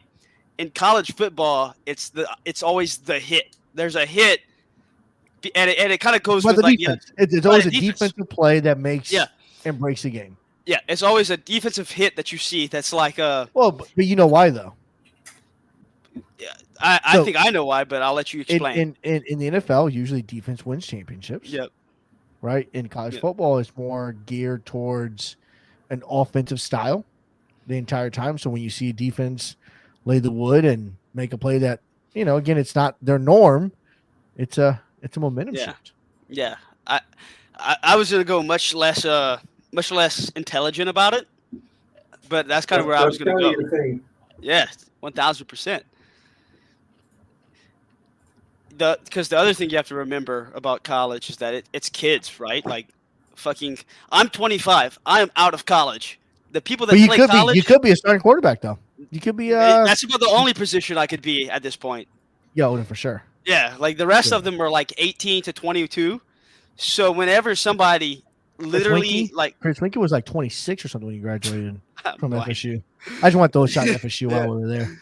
So like, whenever someone literally asserts their physical dominance on a child, like another child does it, there's a lot more mental to that than whenever a man hits a man, right?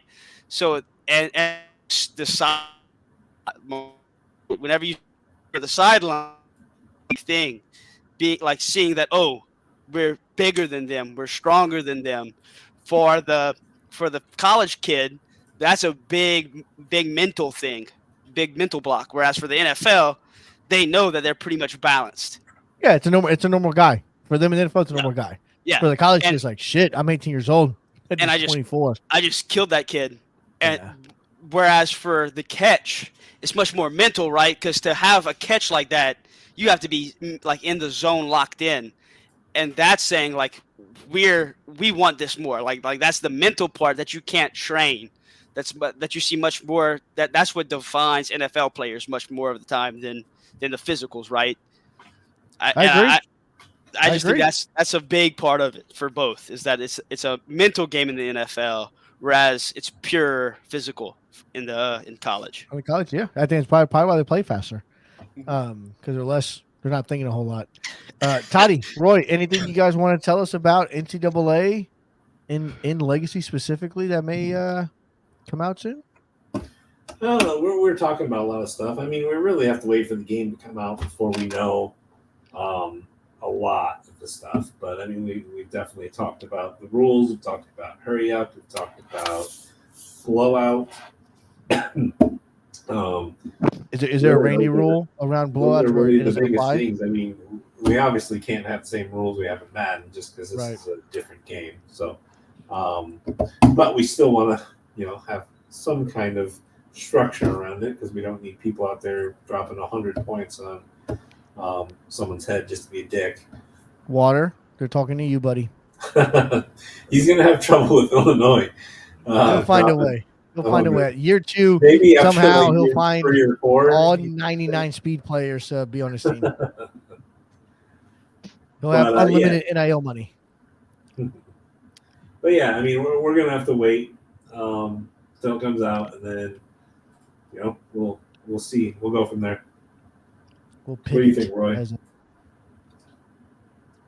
Yeah, agreed. Yeah, I'm pretty kind of agnostic at this point. I just feel like you need to actually play it and see exactly what's going on and understand kind of the loopholes, if any, to really legislate around it.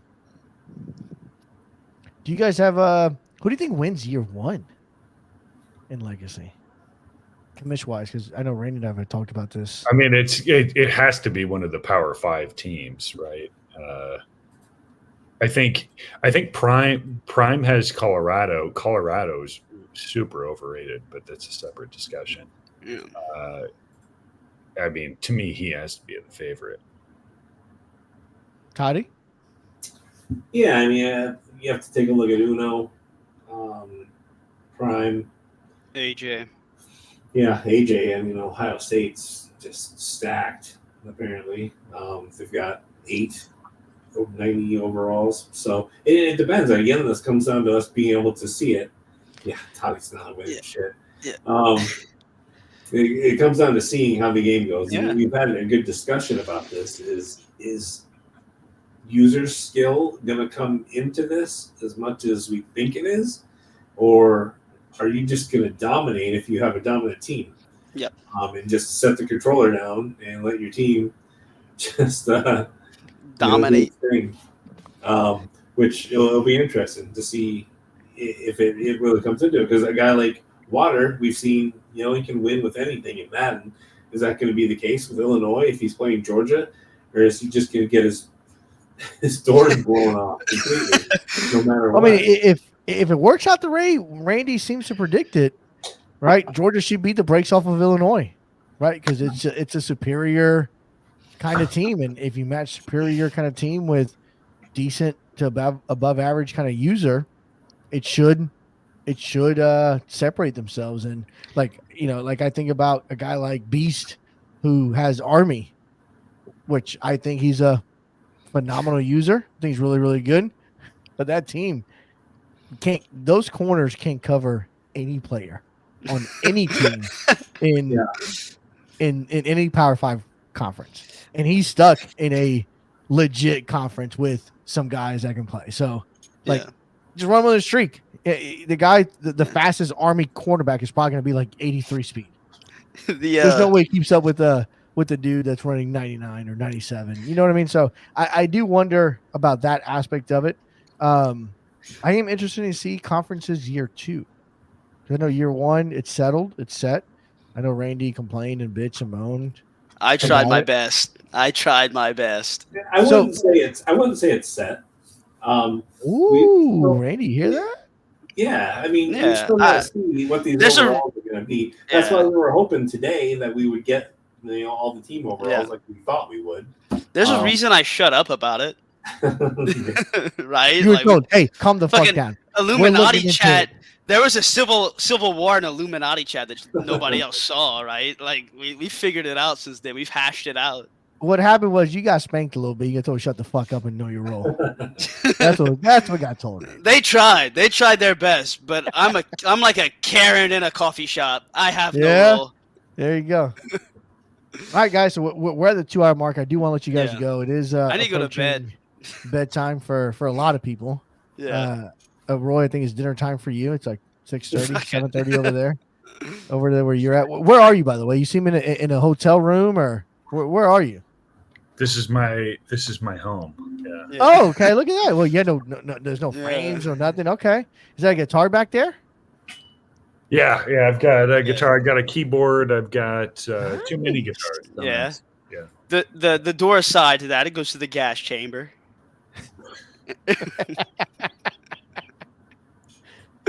How many dead bodies? Don't ask. Yeah. Yeah. We don't want to know. Right behind the camera is the big Nazi flag that we just don't want to see. Yeah, don't want to see. Meanwhile, Toddy's got a vacuum cleaner in his background. Yeah. There you go. Printer. Yeah. And then nothing says you have a house and a mortgage. Like having a vacuum cleaner in a printer. Like 7 work boots. But one VR. Are those hiking boots? Or what? Yeah, like 7 work boots, but 1 VR headset. You don't work on a job site. What? Yeah, right. Hey. They are hiking boots. They're not work boots. Those are the murder boots. Okay, don't get it twisted. Those are the boots he rotates. Blood on the bottom. There you go. He rotates them so that way they can't figure out his trace. Yeah. Well, hey, listen. I appreciate you guys all jumping on impromptu here to do this. This podcast. Oh boy, I thought we were about to see the Nazi signs. That's the way Roy's getting more mysterious by the minute. Appreciate you guys jumping on again. You know, we'll do another one of these probably sometime next week after there's been a couple games played. Well, don't forget there is so YouTubers will have releases of gameplay this weekend. Yeah, so I think we do one either this weekend or early next, and kind of recap and bring some people on and kind of talk about their experience with the gameplay, and see how it was. But Toddy, appreciate you being on. Roy, thank you, sir, for being. Can we get a fuck Randy in for the chat? Being on. Fuck Randy.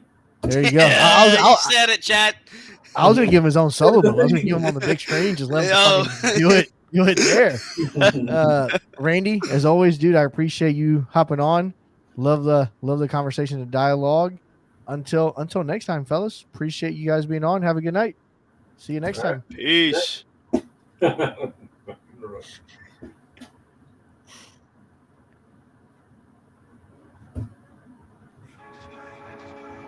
legacy of Madden and NCAA here to stay.